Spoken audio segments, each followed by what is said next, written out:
स्वागत है आपका देवभूमि समाचार में। मैं हूं आपके साथ जूही सिंह। बढ़ते खबरों की ओर देहरादून से खबर सामने आ रही है। कांग्रेस के केदारनाथ प्रतिष्ठा रक्षा पदयात्रा का चौथा दिन। तो कांग्रेस के केदारनाथ प्रतिष्ठा रक्षा पदयात्रा का चौथा दिन है। देवप्रयाग से मलेथा के लिए रवाना होगी पदयात्रा। प्रदेश अध्यक्ष करण माहरा यात्रा की कर रहे अगुवाई। तो प्रदेश अध्यक्ष कांग्रेस के करण माहरा यात्रा की अगुवाई कर रहे हैं। आज 25 किलोमीटर का सफर तय करेगी पदयात्रा। देवप्रयाग, बागवान और मलेथा में जनसभा का आयोजन किया जाएगा। तो ये जानकारी सामने आ रही है और कांग्रेस के प्रदेश अध्यक्ष करण माहरा यात्रा की अगुवाई कर रहे हैं और देवप्रयाग से मलेथा के लिए पदयात्रा रवाना होगी। तो ये जानकारी सामने आ रही है। 25 किलोमीटर का सफर आज पदयात्रा तय करेगी। तो आज इस पदयात्रा का चौथा दिन है और आज 25 किलोमीटर का सफर तय करेगी पदयात्रा।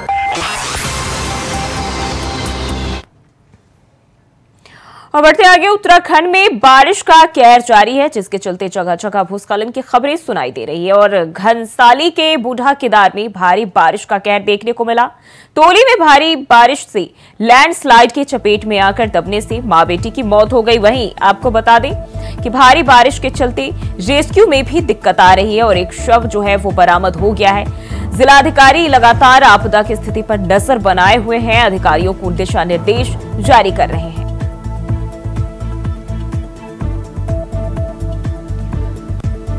तो लैंडस्लाइड की चपेट में आकर 2 की मौत हुई है और बूढ़ा केदार का यह मामला बताया जा रहा है, जहां भारी बारिश के कहर से लोग जो है वो मरने को मजबूर है। और ऐसे में जो है फिलहाल डीएम अधिकारियों को दिशा निर्देश दे रहे हैं। लैंडस्लाइड की जो घटनाएं हैं लगातार प्रदेश में देखने को मिल रही है। अलग अलग जगहों से ऐसे मामले सामने आ रहे हैं और एक बार फिर से बूढ़ा केदार में भारी बारिश का कहर, जिसके चलते लैंडस्लाइड हुई और इसके चपेट में आकर मां बेटी की मौत हुई है।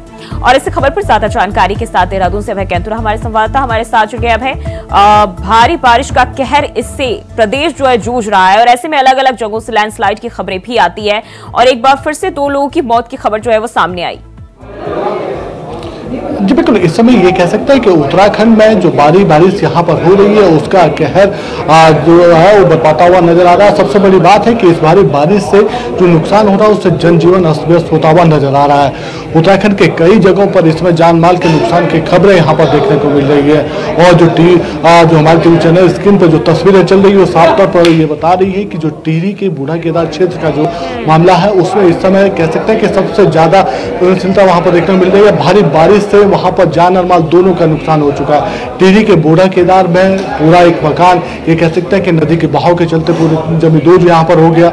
इसके अलावा बूढ़ा केदार के तोली गांव में एक महिला और एक उसकी बेटी के दबने की सूचना मलबे में यहाँ पर मिल रही है। इसी प्रकार से केदारनाथ के रास्ते पर ये कह सकते हैं कि सोनप्रयाग के पास कई मीटर जो सड़क है, मुख्य मार्ग है, वो बहता हुआ यहाँ पर दिख रहा है। साथ ही नंदप्रयाग की अगर हम बात करते हैं तो नंदप्रयाग में जो मोटर मार्ग है पूरी तरीके से ध्वस्त यहाँ पर हो चुका है, यानी जिला मुख्यालय से पूरा संपर्क उसका कट चुका है। तो ये समझा जा सकता है कि उत्तराखंड में इस समय जो बारिश आ रही है, आफत की बारिश जो बरस रही है, ये जनता की परेशानियों का सबब यहाँ पर बन रही है।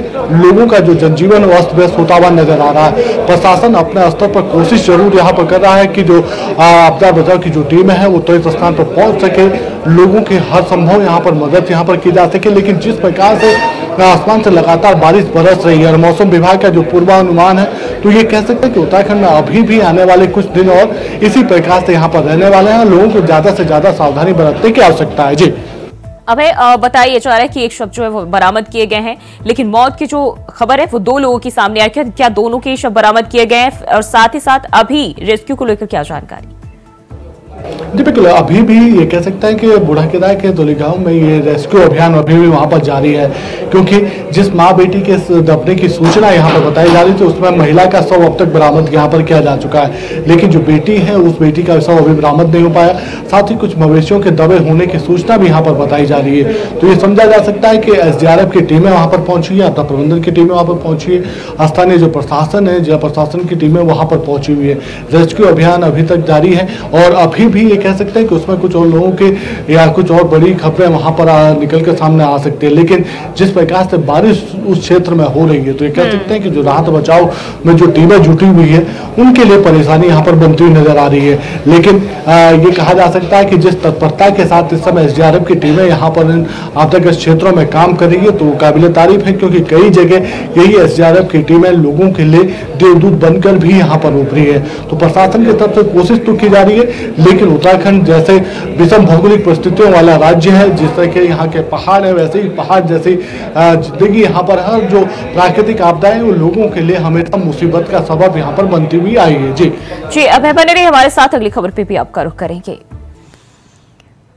और वहीं अल्मोड़ा में बारिश का दौर जारी, बारिश को देखते जिला प्रशासन अलर्ट, तो बारिश का दौर जारी है और ऐसे में जिला प्रशासन भी अलर्ट मोड पर है। एनएच के संवेदनशील क्षेत्रों में जेसीबी मशीन तैनात किए गए हैं, तो अल्मोड़ा में जो बारिश का कहर है वो देखने को मिल रहा है और ऐसे में लगातार हो रहे बारिश के चलते जिला प्रशासन भी अलर्ट मोड पर है। एनएच के संवेदनशील क्षेत्रों में जेसीबी मशीनें तैनात की गई हैं ताकि जो आपदाएं हैं उनसे निजात पाया जा सके, उन्हें काबू में किया जा सकते और इस दौरान राहत बचाव कार्य भी किया जा सके। तो बारिश को लेकर जिला प्रशासन अलर्ट मोड पर और लगातार हो रही बारिश ने जो है कहर ला दिया है और ऐसे में जिला प्रशासन पूरी तरह से अलर्ट मोड पर दिखाई दे रहा है।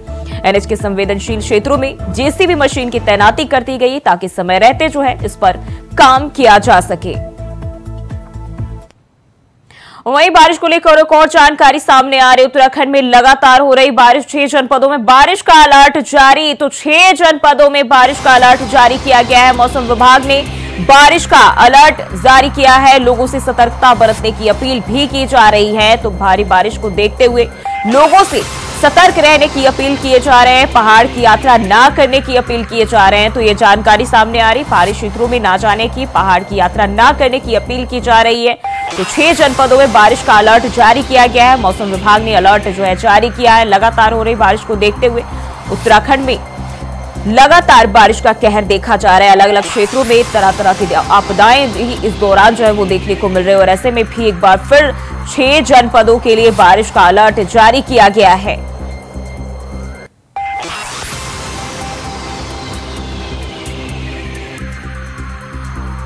तो 6 जनपदों में मौसम विभाग ने बारिश का अलर्ट जारी किया है और उत्तराखंड में बात करें तो अलग अलग हिस्सों में लगातार बारिश का कहर देखने को मिल रहा है और वहीं इस दौरान जो है लोगों से सतर्कता बरतने की अपील भी मौसम विभाग कर रहा है और साथ ही साथ पहाड़ की यात्रा न करने की अपील किए जा रहे हैं ताकि किसी तरह की जो आपदा का शिकार जो है लोग ना हो। और ऐसे में ये मौसम विभाग की ओर से अपील और 6 जनपदों में बारिश का अलर्ट मौसम विभाग ने जारी किया है।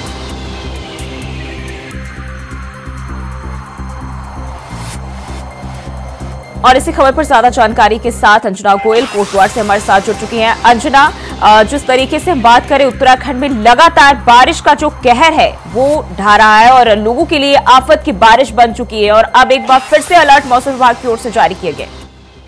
जूही, मैं आपको बता दूं किस तरह से पौड़ी जनपद के सभी क्षेत्रों में भारी बारिश की चेतावनी मौसम विभाग ने दी है और बारिश लगातार पहाड़ों पर हो भी रही है। सबसे बड़ी समस्या जो पहाड़ों पर आती है वो रसद पहुंचने की आती है।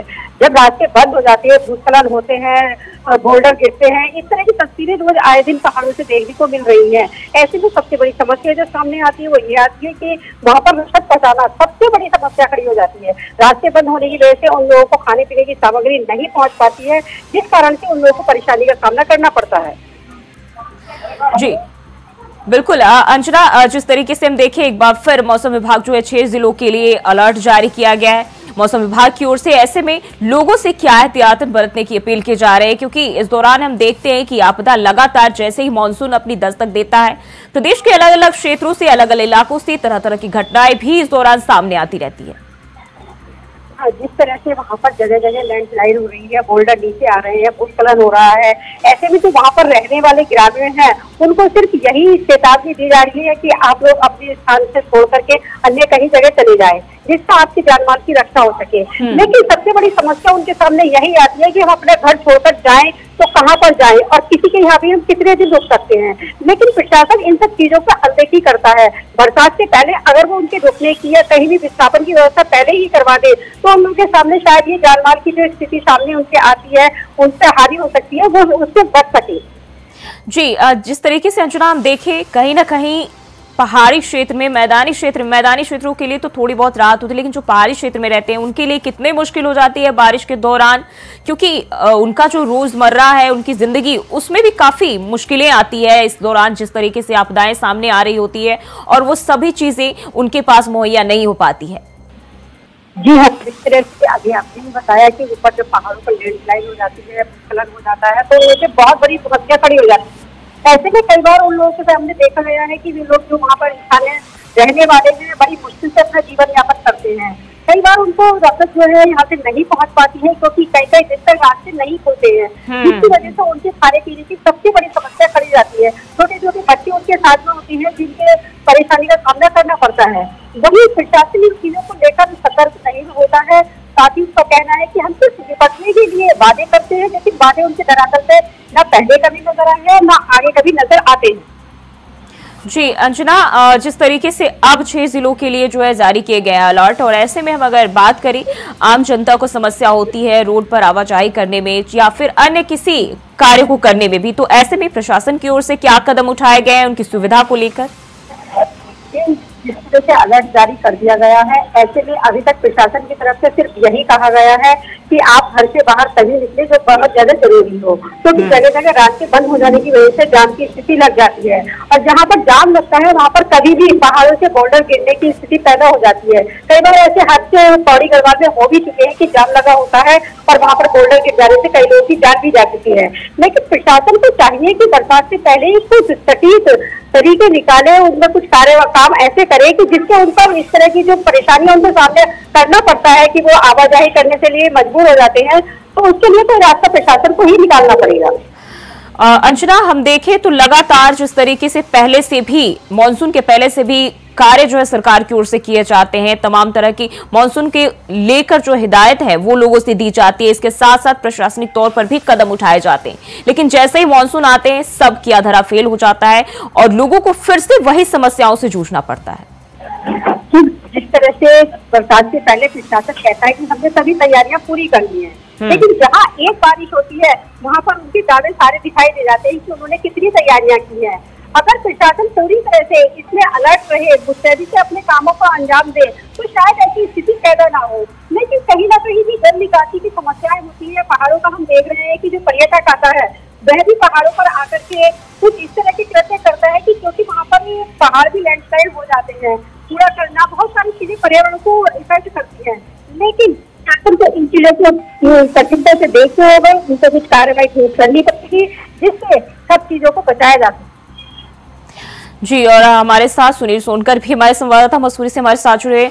सुनील, जिस तरीके से हम देखें उत्तराखंड में अलग अलग जगहों पर जो है बारिश को लेकर मौसम विभाग ने अलर्ट जारी किए हैं और पिछले काफी समय से बारिश का कहर प्रदेश में जो है देखा जा रहा है, और ऐसे में अगर हम बात करें इस दौरान किस तरह की समस्याएं हो रही है, क्योंकि बहुत सारे लोग जो है लगातार कोशिश करने के बाद भी इस दौरान जो आपदा है उसका भी शिकार हो रहे हैं। देखिए, अगर बात करी जाए तो यहाँ पर लगातार बारिश से जनजीवन अस्त व्यस्त हो रखा है। अगर पूरे उत्तराखंड की बात करी जाए तो पहाड़ी क्षेत्रों में यहाँ पर लगातार भूस्खलन हो रहा है। ऐसे में मुख्यमंत्री पुष्कर सिंह धामी खुद मॉनिटरिंग करते हैं और सभी आपदा प्रबंधन के जो अधिकारी हैं उनको अलर्ट में रहने के निर्देश दिए गए हैं और जहाँ भी भूस्खलन या नुकसान हो रहा है वहाँ पर अधिकारी पहुंच रहे हैं। अगर मसूरी की बात करी जाए तो मसूरी में यहाँ पर देर रात को कॉलेज स्कूल के पास भारी भूस्खलन हुआ है, जिसमें एक डिग्गी चपेट में आ गई। उसमें 6 लोग रह रहे थे और उन्होंने बहुत मुश्किल अपनी जान भागकर बचाई है। अगर थोड़ी सी भी देर होती तो बहुत बड़ी जनहानि यहाँ पर हो जाती। और देर रात को यहाँ पर मसूरी पुलिस और फायर सर्विस मौके पर पहुंची और जो पीड़ित परिवार था उनको सुरक्षित स्थान पर यहाँ पर शिफ्ट किया गया। और सुबह के समय लोक निर्माण विभाग द्वारा जो सड़क पर मलबा आ रखा था, जिस वजह से रोड बंद थी, वहाँ पर जेसीबी के माध्यम से मलबे को हटाया जा रहा है और रोड को सुचारू करने की कोशिश की जा रही है। अगर मसूरी देहरादून मार्ग की बात करी जाए तो गलोकी पावर हाउस के पास लगातार भूस्खलन हो रहा है। कल देर रात को भारी भूस्खलन हो गया था और यहाँ पर 2 घंटे के लिए मार्ग बंद रहा क्योंकि जेसीबी का ऑपरेटर वहाँ मौजूद नहीं था। इसको लेकर एसडीएम द्वारा लोक निर्माण विभाग और ठेकेदार को हड़ताल लगाई और आज उनको अपने कार्यालय में तलब भी किया गया है। तो ऐसे में तो लगातार जिस तरीके से हम देखें प्रदेश के अलग अलग जगहों पर बारिश का दौर जारी है, लाख प्रशासन की ओर से कोशिशें की जा रही है, हालांकि अभी इस पर जो है लगाम नहीं लग पा रहा है। बहुत बहुत शुक्रिया आप दोनों का हमारे साथ जुड़ने के लिए, जानकारी साझा करने के लिए। देहरादून से बड़ी खबर सामने आ रही है। केंद्रीय गृह राज्य मंत्री नित्यानंद राय का उत्तराखंड दौरा। देहरादून में एक निजी होटल में करेंगे प्रेस कॉन्फ्रेंस। महानगर देहरादून द्वारा प्रबुद्ध सम्मेलन कार्यक्रम आयोजित किया गया है और इसमें शामिल होंगे नित्यानंद राय। प्रबुद्ध सम्मेलन को भी करेंगे संबोधित। तो ये जानकारी देहरादून में एक निजी होटल में प्रेस कॉन्फ्रेंस कर रहे हैं और प्रबुद्ध सम्मेलन को संबोधित भी करेंगे। तो ये जानकारी सामने आ रही देहरादून से।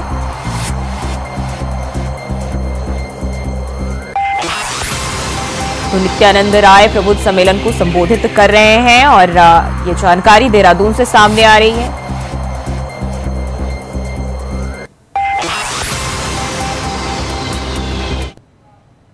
चलिए आपको सुनाते हैं नित्यानंद राय जो प्रेस कॉन्फ्रेंस कर रहे हैं, क्या कुछ कह रहे हैं, चलिए आपको सुनाते हैं। गृह सेक्टर के लिए बजट में 1,52,000 करोड़ 1,52,000 करोड़ रुपए का प्रावधान किया गया है, जिससे देश के अन्नदाताओं को सीधा का सीधा, यानी हमारे किसान भाइयों को सीधा का सीधा इसका लाभ मिलेगा। उनकी जिंदगी में खुशहाली आए, हमारे प्रधानमंत्री जी की सोच है और उस सोच के तहत यह बजट में प्रावधान किया गया है। उनकी तरक्की हो, उनकी उन्नति हो। इस 2024-25 के केंद्रीय बजट में वैश्विक पर्यटन स्थल के रूप में भारत की स्थिति बढ़ाने के उपाय शामिल हैं। और जब भारत के पर्यटन की हम चर्चा करते हैं तो उसमें नंबर 1 अपने इस देवभूमि का नाम आता है। कहीं कहीं तो कुछ कुछ स्थान पर्यटकों के लिए होता है, लेकिन उत्तराखंड के कहीं भी आप चले जाएं, जिस ओर जाए, जहां जाएं, हर जगह पर्यटकों को लुभाने वाला क्षेत्र है। और हम 4 धाम की जब की बात सोचते हैं तो वहां तो सभी प्रकार के पर्यटक जाते हैं। अध्यात्म को पसंद करने वाले, प्रकृति को पसंद करने वाले और ऊंचाइयों को पसंद करने वाले, जहां हिमपात होता है, नदियां जहां कई ओर से गुजरती है, घने जंगल है और जहां का पर्यावरण बिल्कुल शुद्ध है। तो इसलिए पर्यटन को बढ़ावा देने की सोच जब भारत सरकार की है, उसका लाभ उत्तराखंड को काफी ऊंचे स्तर पर, यानी कि बहुत बड़े पैमाने पर मिलेगा। यहां जब हम भारत सरकार ने राजमार्ग के निर्माण और विस्तार पर बहुत ज्यादा ध्यान दिया है और आप देख रहे हैं कि बहुत ही तीव्र गति से पूरे देश में राजमार्गों का विस्तार हो रहा है। और उत्तराखंड के लिए तो बहुत खुशी की बात है कि ऑल वेदर रोड इस उत्तराखंड के 4 धामों में, 4 धाम के अलावे भी कई क्षेत्रों में बन रहा है। यह बड़ी उपलब्धि है राजमार्ग के क्षेत्र में। और थोड़ी जब मैं उत्तराखंड की चर्चा इस बजट में जो प्रावधान किए गए हैं जब मैं उसका करूंगा तो उसका उसमें कुछ उल्लेख जरूर मैं करना चाहूंगा। यहाँ एक चीज को जरा ध्यान देखिए, आखिर किसी भी राज्य का विकास कब होता है? जब उसके पास पूंजी होती है। और थोड़ा हम तुलनात्मक विषयों की ओर ध्यान आकृष्ट आपका हम विशेष रूप से करना चाहेंगे कि 2009 की तुलना में 2009 से 14 का जो भारत सरकार उस समय की यूपीए सरकार ने जो बजट दिया था, तो यूपीए सरकार की अवधि 2009 से 14 की तुलना में उत्तराखंड के कर हस्तांतरण में 240% की वृद्धि हुई है। यानी कि 2014 के बाद जो उत्तराखंड को कर हस्तांतरित किए गए हैं उसमें 240% की वृद्धि।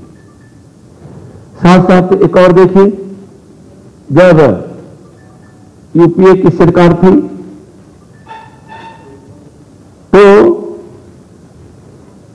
केंद्र की सरकार द्वारा जो उनको अनुदान दिया जाता था, तो सरकार के द्वारा जो सहायता दी जाती थी अनुदान की राशि, उसमें भी यूपीए की तुलना में एनडीए मोदी जी के नेतृत्व वाली सरकार ने 253% की बढ़ोतरी की। आप इस आंकड़े को जरा उठाकर देखिए, और मैं तो इसको रिपीट करना चाहूंगा कि आप देखिए, जब हम बातें जो कर लें,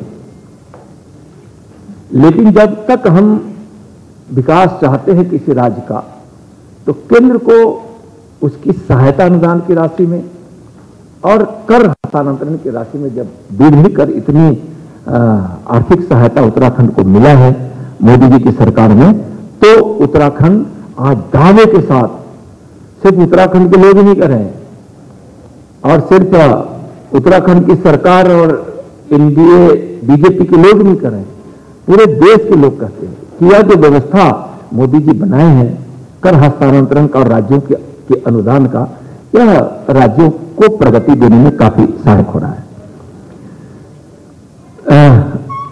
2020 और 23 के बीच उत्तराखंड को लगभग 4000 करोड़ पूंजीगत व्यय निवेश हेतु प्रदान की गई विशेष सहायता से भी इनको लाभ पहुंचा है।